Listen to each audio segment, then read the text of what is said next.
Şaban ayının hər cümə axşamı namaz var.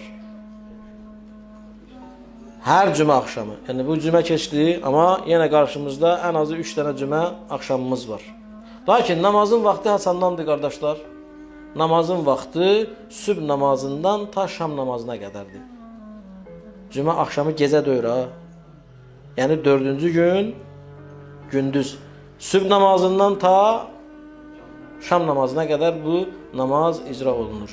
Bu namazın çox böyük əzəməti var.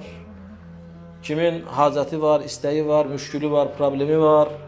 Məsumlardan gəlib ki, Şaban ayının cümə axşamı aman dediyim vaxtda bu namazı qıl, Allah inşallah sənin hacətlərini verəcək.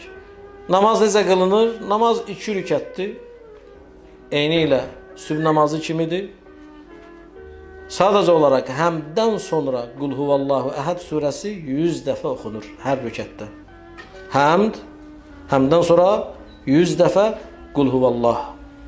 Hər 2 rükətdə eyni formada icra olunur. Namaz bitəndən sonra, namazı bitirəndən sonra 100 dəfə Peyğəmbər və Ali Peyğəmbərə salavat deyirsən.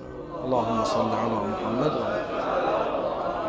Rivayət deyir, Allah onun dünya və axirət hacətlərini inşallah əgər bunu eləsə, ondan sonra dua eləsə dediyimiz formada Allah ona verəcək. Əziz qardaşlar, biraz yaşlı insanlara çətin gələ bilər ki, 100 dəfə Qul huvallah, amma çox da çətin deyil. Yəni də deyim sizə ki, müstəhəb namazları ayaq üstə də qılmaq olar, oturan yerdə də qılmaq olar.